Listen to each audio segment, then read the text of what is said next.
Thank you for that warm introduction, but it requires a couple of clarifications. I'd like to offer that asteroid with my name on it.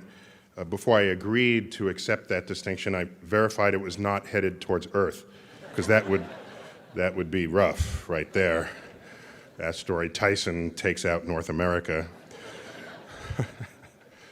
Also, that People magazine distinction, sexiest astrophysicist alive. First, you have to consider the category, all right? Not something you get big-headed about, I don't think. Indeed, my wife is a graduate of Rice University, and somehow, of all the things that she remembers most, what I seem to hear most about, it was Baker Beer Bike, right? If that still happens. Now, back when she was there, the official drinking age in Texas was still 14, so I don't know.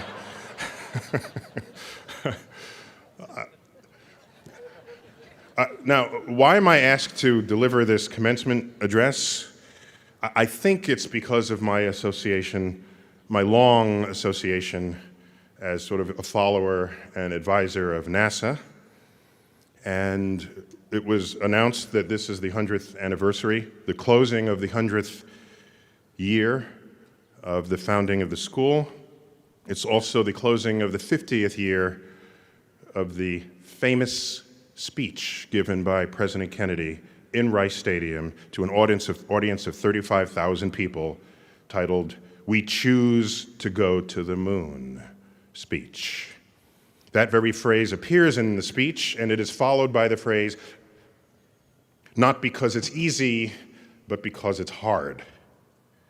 That speech was delivered here on the campus of Rice University. That was delivered a year after President Kennedy announced that maybe the moon is something we should do, some place we should go to. That was first announced in Congress, May 25th, 1961. We were spooked into him saying that. 6 weeks before that speech, the Soviet Union launched Yuri Gagarin into orbit. As I tweeted about a year ago, Yuri Gagarin was the 5th mammal to achieve this feat, after a dog, a chimp, a few mice, and a hamster. But the point there is, in that speech, that's where he uttered the phrase, "We will put a man on the moon, return him safely to Earth before the decade is out." That's kind of all he said about the moon in that speech. The whole plan got laid out in Rice Stadium a year later. So you can say, oh, we had charisma and will and political motivation back then, until you look at the beginning of that speech he gave to Congress. 2 or 3 paragraphs before he says, "We'll go to the moon," he says, "The events of recent weeks, Yuri Gagarin going into orbit, if those are any indication of the impact of this adventure on the minds of men everywhere, then we need to show the world the path to freedom over the path to tyranny." It was a battle cry against communism. People were spooked. NASA got founded a year after Sputnik was launched, motivated by a Cold War climate. So what happens? President Kennedy gives his "Let's go to the moon" speech in Rice Stadium. A year later, Rice donates the land that is Johnson Space Center. That is the seat of the astronaut program of NASA. Rice University was there at the beginning of this epic adventure to the moon. Now, I've studied this, what drives people to do things. I've looked throughout all of time, all of human time, and I found only 3 drivers that get people to do things in a big way. One of them is war. That's obvious to any political analyst. War makes you spend money like it's a flowing river. Even when you don't have money, you spend the money like it's a flowing river. War, one of the great motivators of human conduct. A next motivator is money. So the first is I don't want to die. The next one is I don't want to die poor, right? Two great motivators in the history of human cultures. There's a third motivator, much less revealed in the world today, and that's the praise of royalty and deity. That's what gets you the pyramids in Egypt and the church building and cathedral building of Europe. Today, you don't find gods and kings driving major investments. So we're left with just sort of war and money. That's kind of what's going on here. But we haven't been honest with ourselves about that. If you go to Kennedy Space Center in Florida, there is that section of his speech. We'll go to the moon before the decade is out. And it sends chills up your spine because he galvanized an entire nation. But what's missing on the granite wall behind where this is chiseled in is the other part of the speech, where he introduces the war driver. No one ever spent big money just to explore. No one has ever done that. I wish they did, but they don't. So we went to the moon on a war driver. But that's conveniently left out in the granite wall behind Kennedy. They could have put it in, and they could have summarized it. Kill the commies, go to the moon, right? That's what they could have said, but they didn't. That part got cleansed from our memory. So cleansed from our memory that 20 years after we landed on the moon, George Herbert Walker Bush wants to give a similar kind of rabble-rousing speech that Kennedy did. July 20th, 1989, he goes to the steps of the Air and Space Museum in Washington, an auspicious day commemorating the moon landing, an auspicious moment. And he puts a lot of the same language in his speech, reflecting on Columbus voyages and which was driven by money, by the way, all the great explorers of the past, saying it's our time. It's time to go to Mars. Time to go to Mars. It got costed out at $500 billion. It was DOA in Congress at $500 billion. But wait a minute, that was going to be spent over about 30 years. You divide $500 billion by 30, that's about $16 billion a year. That's NASA's annual budget.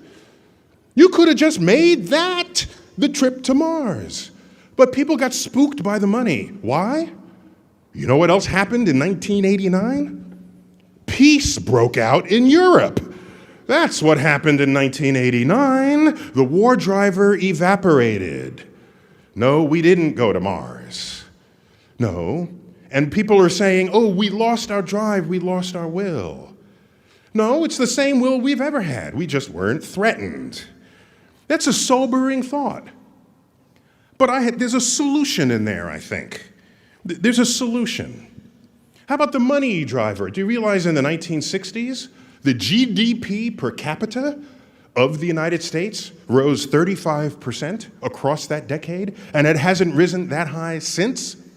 In fact, in the decade of this century, it rose 0% between 2000 and 2010. It'd been dropping ever since. Of course, there's a lot of complex analysis related to that. But all I'm saying is, one could say that going into space inspires people. You can remove the war driver and say it'll boost our economy. Not just spin-offs. You always have spin-offs. Who doesn't love a good spin-off? But it inspires people to innovate. Headlines. We're going to the moon. We're going to Mars. We're looking for water. We're looking for fuel. We want to deflect an asteroid. These headlines hit the press. And you shape a nation into one that becomes an innovation nation.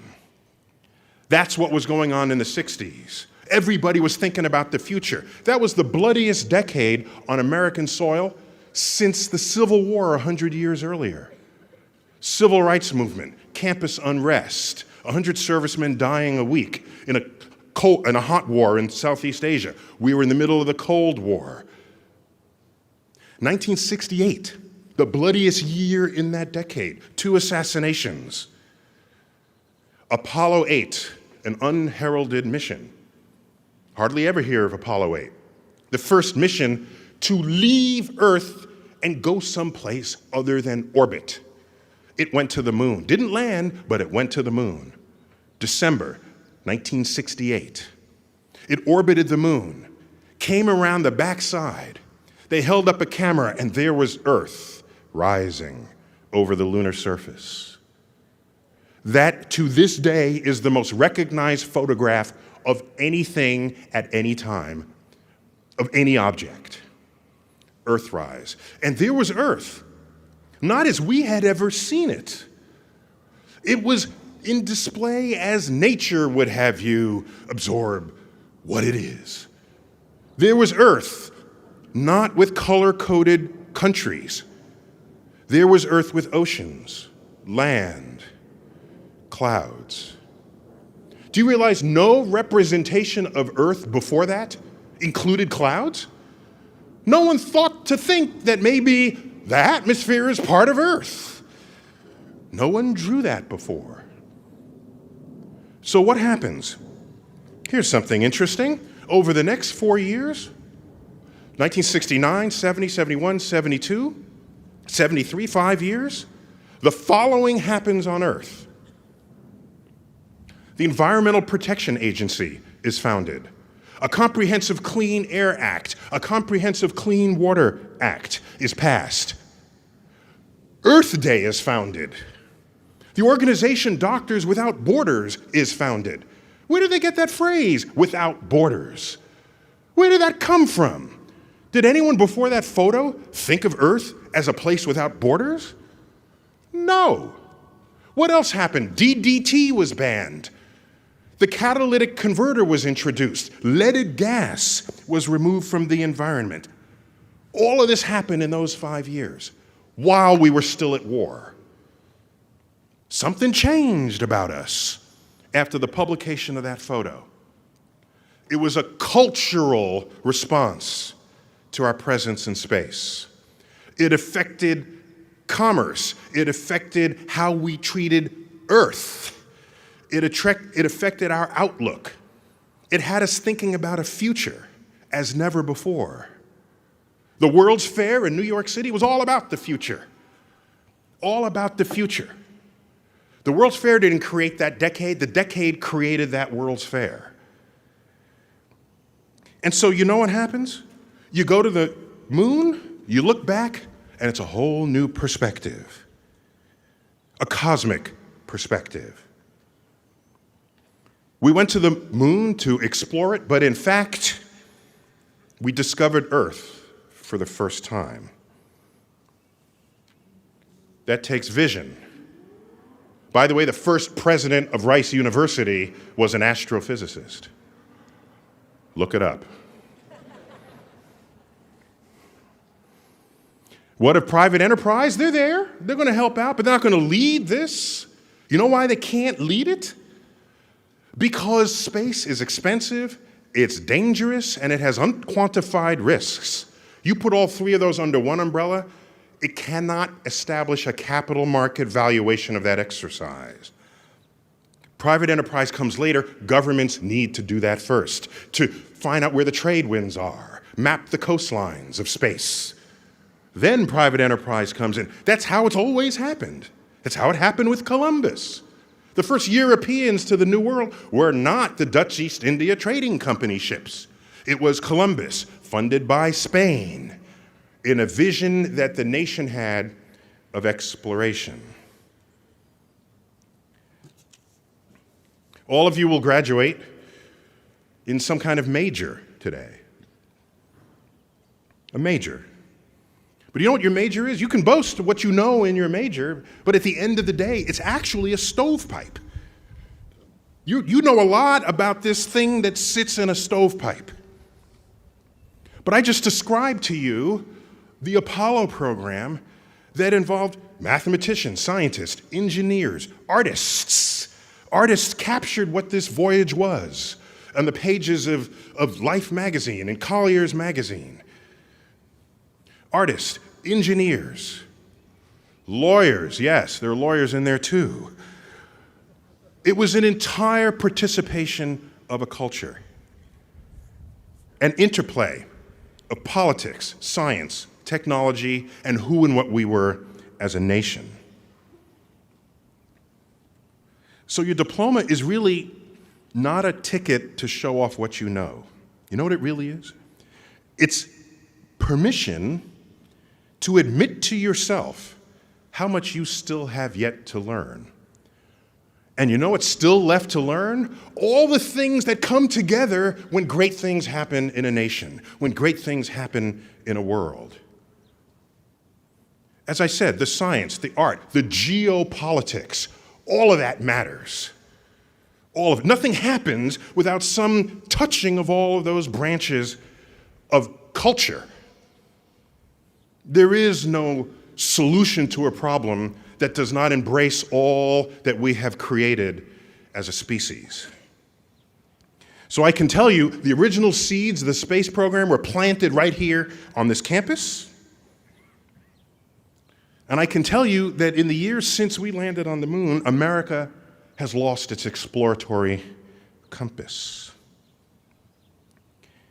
But I know the talent that is seated here, because I have conversations with my wife. I know who's in front of me right now. I know what legacy means. I know what happened here 50 years ago. I know all of this. And I can tell you that now is the time for you, the class of 2013, to lead the nation as Rice graduates once again. Thank you all for your time.